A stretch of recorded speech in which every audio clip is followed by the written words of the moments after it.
একটি মৃত্যু, কিন্তু প্রশ্ন শুধু মৃত্যু নয়, এর পেছনে আছে কি দীর্ঘদিনের অবহেলা, মানসিক নির্যাতন আর বিশ্বাসভঙ্গ? আমি তোমার প্রতি আমার ফিলিংস নাই, আমার সাথে তিথির রিলেশন আছে। ছোট পর্দার পরিচিত অভিনেতা জাহের আলভির স্ত্রী আফরা ইভনাথ খান ইকরার কেন এমন চরম সিদ্ধান্ত নিলেন? পরে আমি বুঝলাম যে ও আসলে বেসিক্যালি ওর হাজবেন্ডের সাথে কথা বলতেছিল।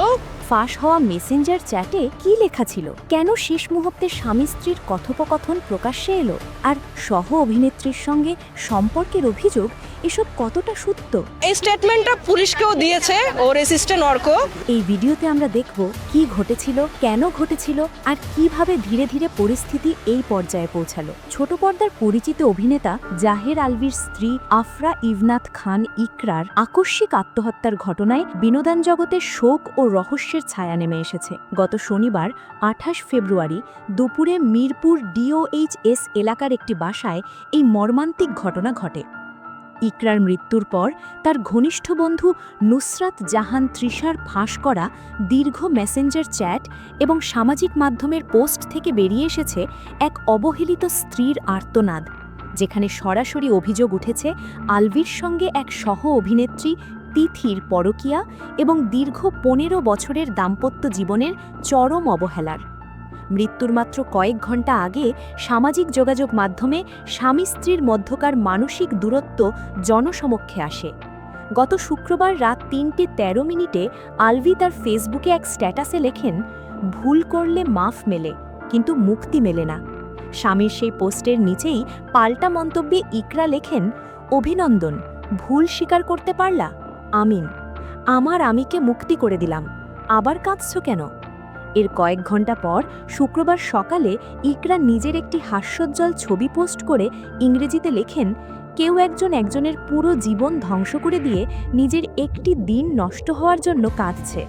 কান্নার চেয়ে এই পরিহাসের আওয়াজ অনেক বেশি তীক্ষ্ণ।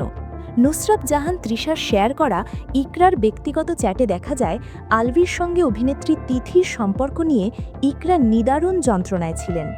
ইকরা লিখেছিলেন, যাকে আমি ১৫ বছর ধরে আগলে রেখেছি, তার জীবনে আজ বাইরে থেকে আসা একটি মেয়ে তিথি এতটা আপন হয়ে উঠেছে। ইকরার অভিযোগ ছিল, আলভি ওই মেয়েটিকে এতটাই প্রশ্রয় দিতেন যে সে অনেক কিছু করার সাহস পেত। এমনকি আলভি যখন শুটিংয়ের জন্য পুবাইলে থাকতেন, তখন ছেলের সঙ্গে অডিও কলে কথা বলার পাশাপাশি ওই মেয়ের সঙ্গেও নিয়মিত যোগাযোগ রাখতেন। ইকরা আরও জানান, আলভি তাকে আড়াল করে লুকিয়ে লুকিয়ে ওই মেয়ের সঙ্গে সম্পর্ক বজায় রাখতেন। ফাঁস হওয়া চ্যাটে ইকরার মাতৃত্বকালীন হাহাকারও ফুটে উঠেছে। তিনি লিখেছিলেন, সন্তানের প্রতি মায়া থাকলে তিথি আলভির জীবনে এতটা অগ্রাধিকার পেত না।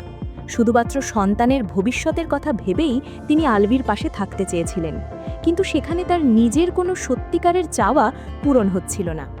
ইকরা আরও জানিয়েছিলেন, ফেসবুকে আলভিকে নিয়ে গর্ব করে পোস্ট দিলেও দিন শেষে মানুষ যখন তাদের সম্পর্ক নিয়ে হাসাহাসি করত, তখন তার খুব লজ্জা লাগত। এমনকি মেসেঞ্জারে ইকরার নাম জালিমা লেখা রাখা হয়েছিল, যা ইকরার মতে ওই মেয়ের আপত্তির কারণেই করা হয়েছিল।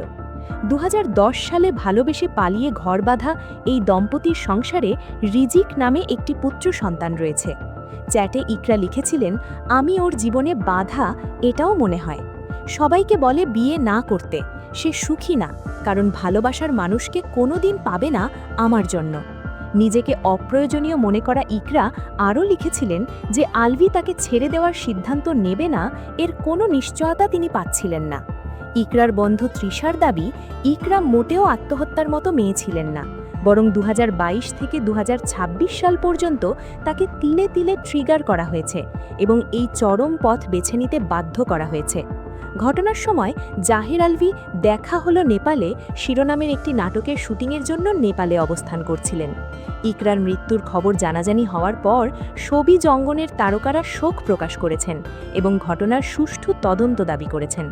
বর্তমানে পুলিশ বাসার সিসিটিভি ফুটেজ ও অন্যান্য আলামত সংগ্রহ করে তদন্ত চালিয়ে যাচ্ছে।